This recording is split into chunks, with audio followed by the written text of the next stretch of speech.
الحمدللہ وکفا والصلاة والسلام علی عبادہ الذین اصطفیٰ اللہم صلی علی سیدنا و مولانا محمد وعلی آل سیدنا و مولانا محمد وبارک وسلم وصلی علیہ سبحان ربک رب العزت عما یصفون وسلام علی المرسلین والحمدللہ رب العالمین۔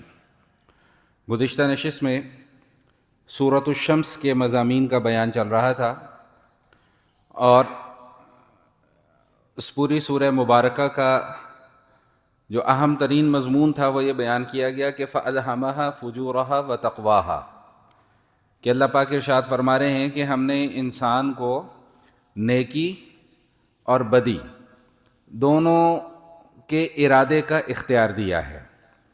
یاد رکھیے گا کہ ارادہ انسان کے اپنے اختیار سے ہوتا ہے، پھر جیسا ارادہ ہوگا ویسا عمل ہوگا۔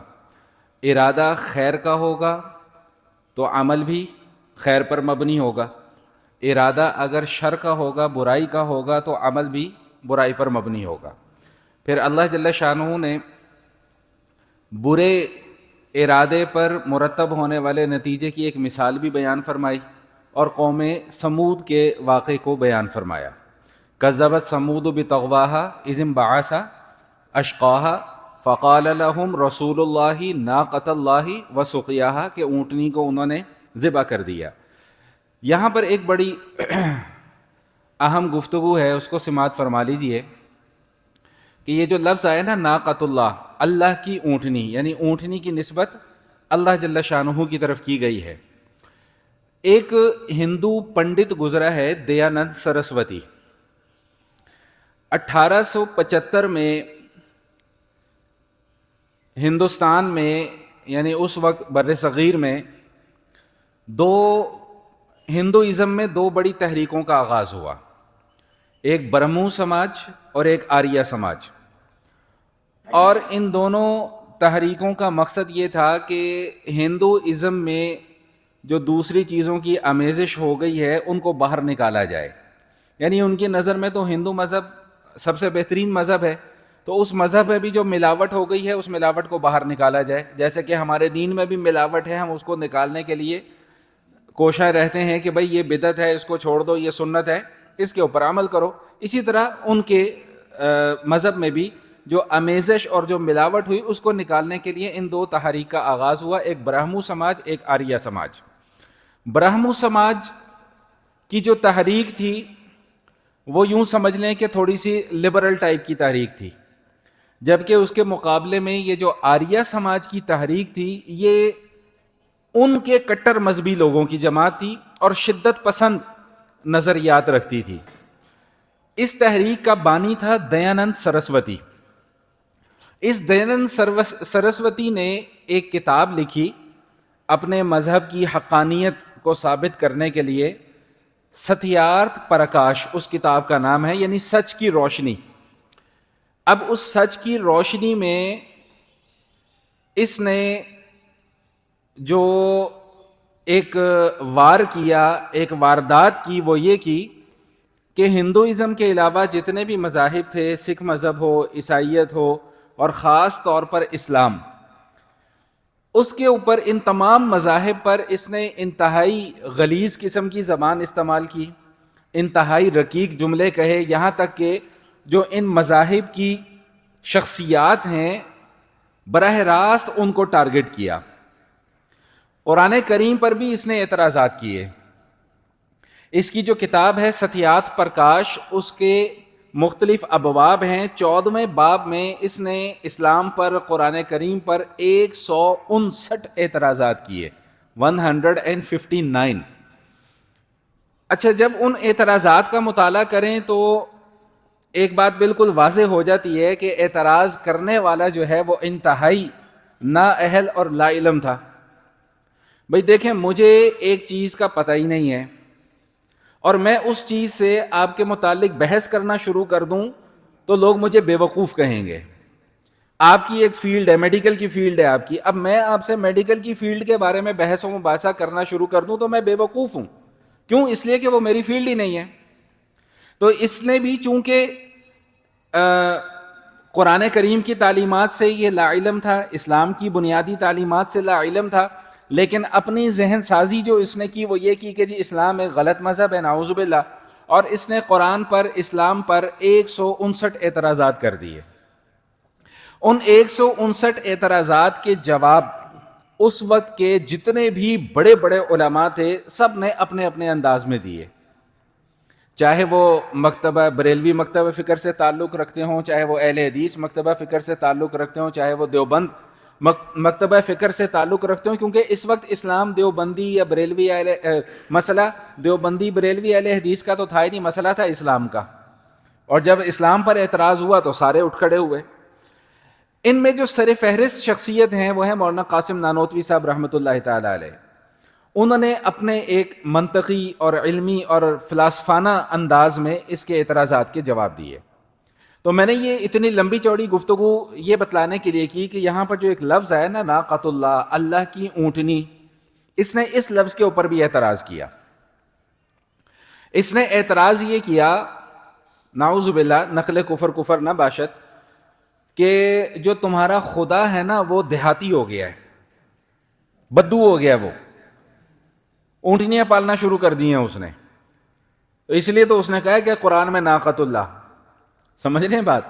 اچھا، ایک یہ اعتراض ہے، دو اور بڑے مشہور اعتراضات ہیں، پہلے میں وہ بیان کر دوں پھر اس کے جواب اکٹھا آ جائے گا سب کا۔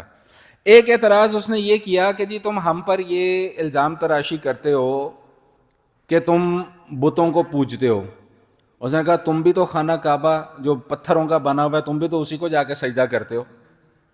سمجھ رہے ہیں بات؟ اعتراض سمجھ میں آیا؟ وہ تم میں اور ہم میں فرق کیا ہوا؟ ہمیں تم کہتے ہو کہ تم پتھروں کی مورتیاں بناتے ہو، ان کو پوجتے ہو، تم بھی تو ایک پتھر کی عمارت ہے اس کو جا کے سجدہ کر رہے ہو۔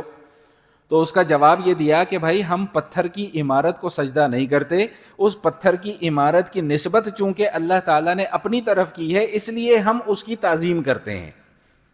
جیسا کہ وہ بڑا ایک مشہور واقعہ ہے حضرت عمر رضی اللہ تعالیٰ عنہ کا، کہ حضرت عمر رضی اللہ تعالیٰ عنہ طواف فرما رہے ہیں، تو جب حجر اسود کے سامنے آ کر کھڑے ہوئے تو حجر اسود کو مخاطب کر کے کیا بات ارشاد فرمائی کہ تو ایک پتھر ہے، نہ تو میرے نفع کا مالک ہے، نہ تو میرے نقصان کا مالک ہے، نہ تو مجھے کوئی تکلیف پہنچا سکتا ہے، نہ تو مجھے کوئی راحت دے سکتا ہے، لیکن تیری تعظیم صرف میں اس لیے کر رہا ہوں کہ میرے نبی نے تیری تعظیم کی ہے۔ تو ہم اس چار دیواری کی پوجا نہیں کرتے، ہم اس کی تعظیم صرف اس لیے کرتے ہیں کہ اس کی نسبت اللہ تعالیٰ نے اپنی طرف کی ہے کہ یہ بیت اللہ ہے، یہ اللہ کا گھر ہے۔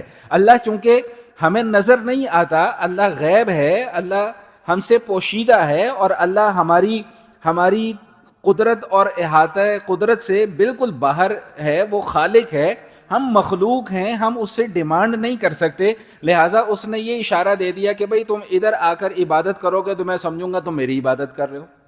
بھئی بات سمجھ میں آئی کہ نہیں آئی؟ اچھا، ایک اور اس نے ایک بڑا احمقانہ قسم کا اعتراض کیا۔ اس نے کہا جی تم کہتے ہو تمہارا خدا جو ہے وہ قادر مطلق ہے، اور الحمدللہ ہمارا اس کے اوپر اعتقاد بھی ہے اور کامل ایمان بھی ہے کہ اللہ جو چاہے، جب چاہے، جہاں چاہے، جیسا چاہے، جس کے ساتھ چاہے کرنا چاہے وہ کر سکتا ہے۔ تو اس جاہل آدمی نے اعتراض یہ کیا کہ تمہارا اللہ چوری نہیں کر سکتا۔ سمجھ رہے ہیں بات؟ تمہارا اللہ چوری نہیں کر سکتا۔ تو اس کا جواب بھی مولانا قاسم نانوتوی صاحب رحمۃ اللہ تعالیٰ نے بڑا ہی خوبصورت دیا، فرمایا کہ بھئی چوری غیر کے مال میں ہوتی ہے، اپنے مال میں نہیں ہوتی۔ نہیں سمجھ میں آئی بات؟ یہ میری گھڑی ہے، یہ میری چیز ہے، یہاں پہ رکھی ہوئی ہے، میں اس کو اٹھا کے پہن لوں گا تو کیا یہ چوری کہلائے گی؟ بولے بھائی نہیں۔ میں اس کو اٹھا کے چاہے دیوار پہ مار دوں، میں اس کو کسی کو ہدیہ کر دوں، وہ علیحدہ بات ہے کہ میں ابھی ہدیہ کرنے کے موڈ میں نہیں ہوں، میں ایک ہی گھڑی ہے میرے پاس، ٹھیک، میں اس کے ساتھ جو مرضی کروں، میری اپنی چیز ہے، ٹھیک، لیکن یہی گھڑی کسی اور کی ہو اور میں اس کو اٹھا کر اپنے ہاتھ میں پہن لوں تو اب یہ کیا کہلائے گی؟ چوری، کیونکہ میں نے بغیر اجازت کے کسی کی چیز لے لی۔ تو فرمایا کہ بھئی چوری تو دوسرے کے مال میں ہوتی ہے، اپنے مال میں چوری نہیں ہوتی۔ کائنات تو پوری کی پوری ہے ہی اللہ کی پوری کی پوری کائنات کا مالک ہے ہی اللہ، تو اللہ اپنی کائنات میں چوری کیوں کرے گا؟ بھئی اعتراض سمجھ میں آیا اور اس کا جواب سن۔ تیسرا اعتراض اس نے یہ کیا، ناقۃ اللہ، بھئی اللہ کی اونٹنی کا۔ کہا جی نعوذ باللہ، اللہ جو ہے تمہارا پینڈو ہو گیا، دیہاتی ہو گیا، اس نے اونٹنیاں استعمال کرنا شروع کر دی ہیں۔ تو اس کا جواب بھی یہی دیا گیا کہ بھائی بے وقوف انسان، یہ اللہ کی اونٹنی کا مطلب یہ نہیں ہے کہ اللہ اونٹنی پر سواری کر رہا ہے، بلکہ اللہ کی اونٹنی کا مطلب یہ ہے کہ اس اونٹنی کی نسبت اللہ کی طرف ہے، اس اونٹنی کی تعظیم ہمیں کرنی پڑے گی، جیسا کہ میں نے گزشتہ نشست میں بھی آپ حضرات کے سامنے بیان کر دیا تھا کہ بھائی انہوں نے فرمائش کی کہ معجزہ دکھاؤ، معجزہ دکھا دیا گیا، لیکن جب معجزہ دکھا دیا تو پھر حکم کیا آیا کہ اب اس کی کیا کرنی ہے بھائی؟ تعظیم کرنی ہے۔ کیوں؟ اس لیے کہ اس کی نسبت کس کی طرف ہو گئی ہے؟ اللہ کی طرف۔ ہم قرآن کریم کی تعظیم کیوں کرتے ہیں؟ حروف ہی ہیں نا لکھے ہوئے، لیکن ہم اس کو سینے سے لگاتے ہیں، سر پہ رکھتے ہیں، زمین پہ گرنے نہیں دیتے، اس کی طرف پشت نہیں کرتے، اس کی طرف پاؤں نہیں کرتے۔ کیوں؟ نسبت کس کی طرف ہے اس کلام کی؟ اللہ کی طرف۔ تو بھائی بات سمجھ میں، روزہ رسول صلی اللہ علیہ وسلم کی ہم کیوں عزت کرتے ہیں؟ کیوں؟ اس روزے کی نسبت کس کی طرف ہے؟ نبی پاک صلی اللہ علیہ وآلہ وسلم کی طرف۔ تو ہر چیز جس کی نسبت اعلیٰ کی طرف ہوگی تو وہ چیز بھی کیا ہو جاتی ہے بھائی؟ اعلیٰ ہو جاتی ہے۔ میں اس کی ایک مثال اگر پرانے حضرات کو یاد ہوگی، میں اکثر یہ دیا کرتا ہوں کہ قرآن کریم ہمارے سامنے پڑا ہوا ہے، ٹھیک؟ ہم بازار جاتے ہیں، بازار سے ایک گز کپڑا خرید کے لاتے ہیں، اس ایک گز کپڑے کی ابھی کوئی ویلیو نہیں ہے، وہ زمین پہ بھی گر جائے ہمیں کوئی ٹینشن نہیں ہے، لیکن اسی ایک گز کپڑے کا ہم بناتے ہیں غلاف، اور اس غلاف کو ہم چڑھا دیتے ہیں کس کے اوپر؟ قرآن کریم کے اوپر۔ اب جس طرح ہم اس قرآن کریم کی تعظیم کرتے ہیں، بالکل اسی طرح اس غلاف کی بھی کیا کرتے ہیں بھائی؟ بولیں بھائی، کرتے ہیں کہ نہیں کرتے؟ کرتے ہیں۔ کیوں؟ اس لیے کہ اس غلاف کی نسبت کس سے ہو گئی ہے؟ تو فرمایا کہ بھائی تیرے اندر اب عقل نہیں ہے تو اب اس کے ہم ذمہ دار تو نہیں ہے۔ ناقۃ اللہ کا مطلب یہ نہیں ہے کہ اللہ اونٹنی پر سواری کر رہا ہے یا اللہ تعالیٰ نے اپنے ملکیت میں اونٹنی رکھ لی ہے، نہیں، بلکہ اس کا مطلب یہ ہے کہ اس اونٹنی کا شرف ہے، اس اونٹنی کی تعظیم ہے، کیونکہ اس کی نسبت کس کی طرف ہو گئی ہے؟ اللہ تعالیٰ کی طرف۔ تو یہ بہرحال درمیان میں ایک بڑی اہم چند منٹ کی گفتگو تھی جو میں نے آپ حضرات کے سامنے کر دی۔ سورۃ الشمس کے مضامین ہم نے گزشتہ نشست میں مکمل کر لیے تھے، اور میں عرض یہ کر رہا تھا کہ بنیادی نقطہ کیا تھا کہ فَأَلْهَمَهَا فُجُورَهَا وَتَقْوَاهَا، کہ بھئی اللہ تعالیٰ نے انسان کو اچھی باتوں کا بھی ارادہ دینے کا اختیار کیا ہے اور بری بات کا ارادہ کرنے کا بھی کیا کیا ہے بھئی؟ اختیار کیا ہے۔ اللہ نے اچھی اور بری دونوں باتیں ہمیں سمجھا دی ہیں۔ یہی وجہ ہے جو انسانیت کو اللہ تعالیٰ نے شرف بخشا ہے نا اپنی باقی مخلوقات پہ، اس کی بنیادی وجہ ہی یہی ہے۔ دیکھیں، ایک مخلوق وہ ہے جو گناہ کرتی ہی نہیں ہے، فرشتے، ان کے اندر گناہ کا مادہ ہی نہیں ہے، اس لیے وہ گناہ کرتے بھی نہیں ہیں۔ تو یہ کوئی کمال کی بات نہیں ہے۔ کمال کی بات کیا ہے کہ گناہ کا مادہ موجود ہے، پھر انسان اپنے آپ کو گناہ سے بچاتا ہے۔ اس لیے اللہ تعالیٰ نے انسان کو فرشتوں سے اونچا مقام دیا ہے، کیونکہ وہ تو معصوم ہے نا، وہ تو گناہ کرتا ہی نہیں ہے۔ لیکن اصل کمال تو انسان کا ہے کہ بھئی نیکی کا اختیار بھی ہے اور گناہ کا اختیار بھی ہے، پھر نیکی کرتا ہے اپنے اختیار سے اور گناہ چھوڑتا ہے اپنے اختیار سے، تب اللہ کے ہاں اس کا ایک پسندیدگی کا معیار اور اس کا پسندیدگی کا مقام بنتا ہے۔ تو کیا فرمایا کہ فَأَلْهَمَهَا فُجُورَهَا وَتَقْوَاهَا۔ اچھا، اب جو اگلی صورت آئی نا، سورۃ اللیل، اس مضمون کو ذرا سمجھ لیجئے۔ ابتدائی چند آیات کے میں مضامین آپ کے سامنے بیان کروں گا۔ فرمایا کہ وَاللَّيْلِ إِذَا يَغْشَى وَالنَّهَارِ إِذَا تَجَلَّى وَمَا خَلَقَ الذَّكَرَ وَالْأُنثَى إِنَّ سَعْيَكُمْ لَشَتَّى۔ بس یہ چند آیات کے مضامین آپ کے سامنے۔ قسم کھائی کہ رات کی قسم ہے کہ جب رات چھا جائے، وَالنَّهَارِ إِذَا تَجَلَّى، دن کی قسم ہے جب دن روشن ہو جائے، وَمَا خَلَقَ الذَّكَرَ وَالْأُنثَى، اور جو اللہ نے مذکر اور مؤنث پیدا کیے ہیں، نر اور مادہ پیدا کیے ہیں، اس کی قسم ہے۔ اور پھر آخری جملہ کیا ارشاد فرمایا کہ إِنَّ سَعْيَكُمْ لَشَتَّى، تمہاری کوششیں بھی مختلف ہیں۔ اب سمجھیے ذرا اس چیز کو۔ پہلی صورت کا ربط میں لا رہا ہوں میں اس صورت کے ساتھ۔ پہلی صورت میں کیا؟ فَأَلْهَمَهَا فُجُورَهَا وَتَقْوَاهَا، بھائی اچھائی کا اختیار دیا اور کس کا اختیار دیا بھائی؟ برائی کا اختیار دیا۔ یہاں پہ اللہ نے دو چیزیں بیان کی، ایک رات اور ایک دن، پھر دو چیزیں اور بیان کی، ایک مذکر اور ایک مؤنث، پھر دو چیزیں بیان کی کہ تمہاری کوششیں بھی مختلف ہیں، ایک اچھائی کی کوشش ہے، ایک کیا ہے بھائی؟ برائی کی کوشش ہے۔ یہاں پہ علماء کرام نے جو گفتگو فرمائی ہے، بڑی خوبصورت گفتگو فرمائی ہے۔ فرمایا کہ دیکھو، جس طرح رات اور دن مختلف ہیں، جس طرح نر اور مادہ مختلف ہیں، فرمایا کہ بالکل اسی طرح تمہارا ماحول بھی مختلف ہے۔ جس طرح کے ماحول میں بیٹھو گے اس طرح کے خیالات تمہارے دل کے اندر پیدا ہوں گے۔ اچھے ماحول میں بیٹھو گے تو اچھے خیالات پیدا ہوں گے، برے ماحول میں بیٹھو گے تو برے خیالات پیدا ہوں گے، پھر جس طرح کے خیالات پیدا ہوں گے اس طرح کے اعمال صادر ہوں گے۔ وہ ایک مشہور حدیث ہے، میں نے پہلے بھی کئی مرتبہ سنائی ہے، آپ حضرات کو بھی یاد ہوگی، بچپن سے سنتے چلے آ رہے ہیں، صحیح حدیث ہے کہ گزشتہ قوموں میں کسی شخص نے 99 قتل کیے، یاد ہے نا وہ حدیث، 99 قتل کیے، 99 قتل کرنے کے بعد وہ کسی میرے جیسے ان پڑھ کے پاس چلا گیا اور اس سے جا کر پوچھنے لگا کہ جی 99 قتل کر کے آیا ہوں، معافی مل سکتی ہے کہ نہیں مل سکتی؟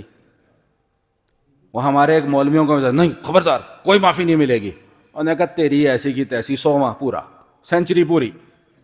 پھر وہ کسی گیا بڑے اللہ والے کے پاس، بڑے عالم دین کے پاس، اسے جا کے پوچھا کہ بھائی 100 پورے کر کے آ رہا ہوں، معافی ملے گی کہ نہیں ملے گی؟ انہوں نے کہا بالکل ملے گی، لیکن اس کے لیے تمہیں اپنا ماحول بدلنا پڑے گا، اسی ماحول میں رہو گے پھر تم گناہ سے بچ نہیں سکو گے۔ اس نے کہا جی ماحول بدلنے کے لیے مجھے کیا کرنا پڑے گا؟ اس نے کہا وہ فلاں علاقے میں اللہ والوں کی ایک جماعت ہے، اس کے پاس جانا پڑے گا۔ وہ چلا، اور اللہ کی شان یہ ہوئی کہ اس جماعت کے پاس پہنچنے سے پہلے پہلے اس کی روح پرواز کر گئی۔ اب سنیے جو حدیث میں آگے آیا، اب رحمت والے فرشتے بھی آ گئے، عذاب والے فرشتے بھی آ گئے۔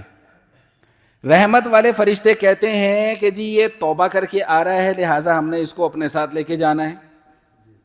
عذاب والے فرشتے کہتے ہیں کہ 100 قتل کر کے آ رہا ہے، اس کو ہم نے اپنے ساتھ لے کر جانا ہے۔ اب ان رحمت والے اور عذاب والے فرشتوں کے درمیان میں ایک بحث ہو گئی۔ اللہ تعالیٰ نے ایک تیسرا فرشتہ بھیجا کہ تم جا کے ان کے درمیان میں فیصلہ کرو۔ اب فیصلہ کس بنیاد پر ہوا؟ نے کہا فیصلہ اس طرح ہوگا کہ بھئی زمین کی پیمائش کر لو، جس طرف زمین کم ہوگی اس طرف والے فرشتے لے جائیں۔ اب زمین کی پیمائش کی گئی، جو راستہ وہ طے کر چکا تھا وہ زیادہ تھا، اور جو راستہ اس کا باقی تھا اس میں علماء نے لکھا ہے کہ ایک بالشت کا فرق تھا، تو اس ایک بالشت کم راستے کی وجہ سے اس کی اللہ پاک نے مغفرت فرما دی۔ سمجھ رہے ہیں بات کہ نہیں سمجھ رہے؟ تو بات کیا چلی ہے؟ ماحول تبدیل کرنا پڑے گا۔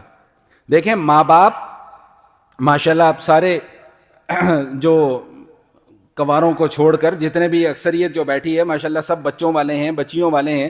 ہم میں سے ہر کسی کی کوشش کیا ہوتی ہے کہ میرا بچہ میری بچی خراب نہ ہو، ہر کسی کی کوشش یہی ہوتی ہے، اور اس کے لیے ہم محنت بھی کرتے ہیں، ہم انہیں اچھا ماحول دینے کی کوشش بھی کرتے ہیں۔ اچھا بعض لوگ دے پاتے ہیں، بعض لوگ نہیں دے پاتے۔ اب آپ نے تو اپنے گھر میں اچھا ماحول دے دیا، لیکن بچہ باہر نکل رہا ہے، دوستوں کے ساتھ اٹھ رہا ہے، بیٹھ رہا ہے، وہاں اسے کیا ماحول مل رہا ہے وہ تو آپ کی نظر میں نہیں ہے۔ چند سالوں کے بعد پتہ چلتا ہے کہ جی بچہ تو ہاتھ سے نکل گیا۔ وجہ کیا بنی؟ ماحول۔ آپ نے اپنی کوشش پوری کی لیکن آپ اس کوشش کو پورا نہیں کر سکے۔ وہ ایک علیحدہ گفتگو، ایک لمبی گفتگو ہو جائے گی کہ ماحول میں ہم کہاں کہاں پر خرابیاں، کہاں کہاں ہم غلطیاں کر رہے ہیں۔ دیکھیں اچھے ماحول کا مطلب ڈنڈا سوٹا لے کے بچے کے اوپر سوار ہو جانا نہیں ہے۔ بچہ جو باہر دیکھ رہا ہے آپ وہ اپنے گھر میں اسے دکھا دیں، سپیس دیں تھوڑی سی اسے۔ اگر بچہ باہر دوستوں کے ساتھ گھومنا پھرنا چاہ رہا ہے تو بھائی آپ خود اس کو گھمانے پھرانے لے جائیں نا، ہر وقت ڈنڈا سوٹا لے کے بچوں کے اوپر تو نہیں سوار ہونا۔ اس طرح تو بچوں کی ہم نے تربیت کا مطلب کیا سمجھ لیا ہے؟ خبردار تیری ایسی کی تیسی، تو نے یہ کر دیا، تو نے، ہم اس چیز کو تربیت کہہ رہے ہیں، حالانکہ یہ تربیت، یہ تو آپ اپنی اولاد کو خود اپنے ہاتھوں سے خراب کر رہے ہیں۔ سمجھ رہے ہیں بات؟ ابھی ایک وکیل صاحب ہیں وہ اپنی نا چھوٹی چھوٹی ویڈیوز بناتے رہتے ہیں، یقین مانے میرا دل دہل گیا ان کی وہ ویڈیو سن کے کہ ایک باپ ان کے سامنے بیٹھا ہوا، اس کی شکل نہیں انہوں نے دکھائی، نہ نام اس کا بتایا، نہ علاقہ بتایا کہ یہ کس علاقے سے تعلق رکھتا ہے۔ پردہ داری بھی کوئی چیز ہوتی ہے، لیکن اصلاح کے لیے انہوں نے واقعہ اور واقعے کا نتیجہ بتایا کہ اس شخص کی ابھی ریسنٹلی، یہ 2-3 دن 4 دن 5 دن پرانی میں بات کر رہا ہوں، کہ وہ 16 سال کی بچی ہے اور 16 سال کی بچی نے بھاگ کر گھر سے نکاح کر لیا اپنے بوائے فرینڈ کے ساتھ۔ کتنے سال کی بچی بھائی؟ 16 سال۔ ہم بھی اس ایج سے گزرے ہوئے ہیں، ہمیں 16 سال کی عمر میں دوستیوں یاریوں کا کچھ پتہ؟ یہ تو آج کل کے بچے ہیں نا جو وقت سے پہلے جوان ہوتے چلے جا رہے ہیں۔ ہمیں جن باتوں کا آج آ کر پتہ چل رہا ہے ان کو آج ابھی سے پتہ چل رہا ہے۔ تو 16 سال کی بچی ہے، اس نے بھاگ کر نکاح کر لیا۔ تو وہ وکیل صاحب نے اس والد سے پوچھا کہ بھائی ایسا کیا تم نے کر دیا بچی کے ساتھ کہ وہ بچی 16 سال کی عمر میں گھر سے بھاگ بھی جاتی ہے اور نکاح بھی کر لیتی ہے؟ کہتا جی موبائل لے کے دے دیا تھا، موبائل لے کے دے دیا تھا۔ اسی لیے میں آپ کی خدمت میں ہمیشہ یہ عرض کیا کرتا ہوں کہ اگر آپ نے موبائل لے کر دیا ہے، اب آپ کی ذمہ داری، اب آپ نے باہر کم نگرانی کرنی ہے، اندر زیادہ نگرانی کرنی ہے کہ میرے گھر میں ہو کیا رہا ہے، بچہ موبائل پہ دیکھ کیا رہا ہے، ہمیں کیا پتا۔ دیکھیں اب تو ایک کلک کریں اور ساری کی ساری چیزیں آپ کے سامنے آ جاتی ہیں۔ ابھی کیا بات چل رہی ہے، اچھا ارادہ اور برا ارادہ، ماحول خراب، ماحول تو آپ خود اپنے ہاتھ سے اپنے بچوں کو دے رہے ہیں نا۔ رات میں ایک شادی پر گیا ہوا تھا، وہاں بھی یہی بات ہو رہی تھی، کچھ 4-5 بابے بیٹھے ہوئے تھے، ہم بھی بیٹھے ہوئے تھے۔ اب خیر چند سالوں میں ہم بھی بابوں میں شمار ہونا شروع ہو جائیں گے، اللہ نہ کرے، اللہ ایسے ہی ہٹا کٹا جوان رکھے، لیکن وہ بابے بھی یہی پٹ رہے تھے۔ وہ کوئی نانے تھے، کوئی دادے تھے، وہ کہتے بھائی بچے موبائل کے بغیر باز ہی نہیں آتے۔ تو ان میں سے ایک سمجھدار آدمی تھا، اس نے بڑی زبردست بات کی، اس نے کہا موبائل بچوں کو ہاتھ میں پکڑایا کس نے؟ میں نے پکڑایا نا، ماں نے پکڑایا نا۔ بچہ رو رہا ہے، او چوتو ملا پالا شا بچہ لولا ہے، موبائل پکڑا دو۔ کس نے پکڑایا ہاتھ میں موبائل؟ میں نے پکڑایا نا، میری بیوی نے پکڑایا، بچے کی ماں نے پکڑایا، بچے کی نانی نے پکڑایا بچے۔ اور یاد رکھیے گا، معذرت کے ساتھ برا نہ محسوس کیجیے گا، ایک بات اچانک میرے ذہن میں آ گئی ہے، محسوس نہ کیجیے گا۔ اس وقت بچوں کی جو معاشرت خراب ہو رہی ہے اور بچوں کی جو تربیت خراب ہو رہی ہے نا جی، معذرت کے ساتھ محسوس نہ کیجیے گا، لیکن آپ اپنے گھروں میں جا کر دیکھیں، انشاءاللہ آپ کو نتیجہ یہی نظر آئے گا، یہ نانیاں اور دادیاں بڑا کردار ادا کر رہی ہیں۔ ماں باپ اگر بچے پر تھوڑی سی سختی کرنا چاہیں، دادی آ کے کھڑی ہو جائے گی، خبردار میرے پوتے کو ہاتھ نہیں لگانا۔ ایک جملہ ہم نے کیا یاد کیا، ابھی چھوٹا چھا بچہ ہے نا، ابھی کچھ نہیں کرو۔ بھائی یہی چھوٹا بڑا ہو جائے گا، یہ برائیاں اپنے ساتھ لے کر بڑا ہوگا۔ تو خیر بات میں اتنی لمبی کرنا نہیں چاہ رہا تھا، بات کہاں سے چلی تھی بھائی؟ ماحول، جس طرح کا ماحول ہوگا، حضرت شاہ ولی اللہ رحمۃ اللہ تعالی علیہ فرماتے ہیں کہ انما الاخلاق بالاحوال، بھائی اخلاق کا تعلق ماحول کے ساتھ ہے۔ جس طرح کا آپ ماحول پیش کریں گے، اس طرح کے آپ سے اعمال کیا ہوں گے بھائی؟ سرزد ہوں گے۔ اللہ تعالیٰ یہ 4 قسمیں کھا کے یہی بات ارشاد فرما رہے ہیں کہ ان سعیکم لشتی، بھائی تمہاری کوششیں بھی مختلف ہیں۔ کوئی کوشش کر رہا ہے آخرت کے لیے، کوئی کوشش کر رہا ہے دنیا کے لیے، کوئی کوشش کر رہا ہے اپنا ایمان بچانے کے لیے، کوئی کوشش اس میں لگا ہوا ہے کہ ایمان بچتا ہے بچے، نہیں بچتا نہ بچتے، میری جانے بلا۔ اس کی تو ساری کی ساری کوشش کس کے لیے ہو رہی ہے؟ دنیا کما لو، دنیا اکٹھی کر لو، بینک بیلنس بنا لو۔ اس پر کئی مرتبہ بات ہو چکی ہے کہ شریعت میں یہ چیزیں منع نہیں ہیں، ان کا غلط استعمال شریعت میں ممنوع ہے۔ تو کیا فرمایا کہ واللیل اذا یغشا والنہار اذا تجلی، بھائی قسم ہے رات کی جب وہ چھا جائے، والنہار اذا تجلی، اور قسم ہے دن کی جب وہ کیا ہو جائے بھائی؟ روشن ہو جائے۔ اللہ تعالیٰ نے 2 اوقات بتا دیے، اب ان 2 اوقات میں کیے جانے والے اعمال بھی مختلف ہیں۔ جو شریف النفس لوگ ہیں وہ دن کی روشنی کو اپنی ضروریات کے لیے کیا کرتے ہیں بھائی؟ استعمال کرتے ہیں، اور رات کے اندھیرے کو اللہ کی عبادت کے لیے یا اپنے آرام کے لیے استعمال کرتے ہیں۔ اور 2 نمبر قسم کے لوگ ہیں وہ اس کا الٹ کرتے ہیں، وہ دن کی روشنی میں آرام کرتے ہیں، رات کے اندھیروں میں غلط چوری، رات کے اندھیرے میں ڈاکہ، رات کے اندھیرے میں شراب نوشی، رات کے اندھیرے میں غلط کاریاں بدکاریاں، رات کے اندھیرے میں۔ تو اللہ تعالیٰ نے یہی چیزیں میں آپ کے سامنے ملا کے پیش کر رہا ہوں کہ بھائی دن کا ماحول الگ ہے، رات کا ماحول الگ ہے۔ جس طرح کے ماحول میں بیٹھیں گے ویسے آپ کی طبیعت بنتی چلی جائے گی۔ ابھی مسجد کے ماحول میں بیٹھے ہیں، طبیعت کچھ اور ہے، مسجد کے ماحول سے باہر نکلیں گے طبیعت کچھ اور ہو جائے گی۔ اور اچھا یاد رکھیے گا، اس میں پریشان ہونے کی ضرورت نہیں ہے، یہ انسان کا مزاج ہے، کنٹرول ہم نے خود کرنا ہے۔ صحابہ کرام رضوان اللہ تعالی عنہم اجمعین اور بڑے بڑے صحابہ کرام، ان کی یہ کیفیت ہے، وہ فرماتے ہیں کہ یا رسول اللہ آپ کی مجلس میں بیٹھتے ہیں تو کیفیت کچھ اور ہوتی ہے، آپ کی مجلس سے باہر نکلتے ہیں تو یقین مانیں ایسے ایسے وسوسے اور ایسے ایسے خیالات آتے ہیں کہ ان کو زبان پر لانے سے بہتر ہے کہ ہم آگ کا انگارہ اپنے منہ میں رکھ لیں، اتنے غلط خیالات آتے ہیں۔ اب یہ میرا اور آپ کا کام ہے کہ بھائی ہم ان غلط خیالات کے پیچھے چلتے ہیں یا ان غلط خیالات کو پیچھے چھوڑ دیتے ہیں۔ تو کیا فرمایا کہ واللیل اذا یغشا والنہار اذا تجلی وما خلق الذکر والانثی، اللہ کہہ رہے ہیں کہ نر اور مادہ، مرد اور عورت میں نے پیدا کی ہیں۔ وہی میرا پسندیدہ مضمون آ گیا پھر، بھائی بیٹا ہو بیٹی ہو سب مل کے بولیں کس کی دین ہے، بس بات ختم ہو گئی۔ تکلیف کا ایک ہی ہے، اگر کسی کے یہاں بیٹی پیدا ہو جائے تو تکلیف کا ہے کی ہے بھائی، اللہ کہہ رہے میں نے پیدا کی ہے. ہم نے یقین مانے اپنے معاشرے کی وہ حالت کر دی ہے کہ وہ لوگ آج ہمارے معاشرے کو دیکھ لیتے نا تو وہ ہم سے پناہ مانگتے کہ ان سے اچھے ہم لوگ تھے، اس سے اچھے ہم لوگ تھے. ہم نے تو بالکل شتر بے مہار کر دیا، بالکل کسی ایک طرف ہم چلنے کو تیار ہی نہیں ہے. 2 نمبری میں جائیں گے تو اس لیول پہ جا کر کریں گے کہ شیطان بھی پناہ مانگتا ہوگا کہ یار یہ کن لوگوں سے میرا واسطہ پڑ گیا ہے. ایسی تو کیا فرق. وما خلق الذکر والانثی، اللہ کہہ رہے ہیں کہ یہ میری تخلیق ہے، مذکر ہو مؤنث ہو میں نے پیدا کیا ہے. تم اس میں تفریق کرنے والے کون ہوتے ہو؟ یاد رکھیے گا کہ شرف انسانیت کے اعتبار سے عورت اور مرد میں کوئی کمتر نہیں ہے. انسان ہونے کے ناطے سے سب برابر ہیں. ہاں جب آگے ان کی ذمہ داریاں پڑتی ہیں تو پھر اللہ تعالیٰ نے مراتب رکھ دیے ہیں. جب کوئی عورت ماں بن جاتی ہے تو اللہ نے اولاد کو کیا حکم دیا ہے کہ ماں کی خدمت کرو. پھر پوچھا یا رسول اللہ کس کی خدمت کریں؟ فرمایا پھر ماں کی خدمت کرو. پھر پوچھا یا رسول اللہ پھر کس کی کروں؟ فرمایا پھر ماں کی خدمت کرو. پھر پوچھا یا رسول اللہ پھر کس کی کروں؟ فرمایا اب باپ کی خدمت کرو. تو ماں کا اللہ تعالیٰ نے شان اونچی کر دی ہے، مقام اللہ نے باپ کا اونچا رکھا. وَلِلرِّجَالِ عَلَيْهِنَّ دَرَجَةٌ. مرد کی ذمہ داریاں علیحدہ اللہ نے لگائیں، عورتوں کی ذمہ داریاں اللہ نے علیحدہ لگائیں، لیکن تخلیق مرد بھی اللہ کی ہے اور عورت بھی اللہ کی ہے. مرد کو اللہ تعالیٰ نے کیا ذمہ داری لگائی ہے؟ بھائی صبح صبح اٹھا کرو، تیار شیار ہو کے نہا دھو کے گھر سے باہر نکلو. یا اللہ کیا کرنے کے لیے؟ جاؤ جا کے محنت مزدوری کرو. شادی کر کے بیوی کو گھر لے کے آیا تو اس کو کھلانا پلانا نہیں ہے. اللہ میاں آپ بھی تو کھلا پلا سکتے ہیں. ہاں بالکل، میں چاہوں تو تجھے بھی گھر بیٹھے کھلا پلا سکتا ہوں، لیکن میرا قانون نہیں ہے. ایک جملہ مجھے یاد آ گیا جو میں نے گزشتہ جمعے میں بھی بیان کیا تھا، آپ سب کو بھی یاد ہوگا کہ یا بھائی ایک ہے اللہ کی قدرت اور ایک ہے اللہ کا قانون.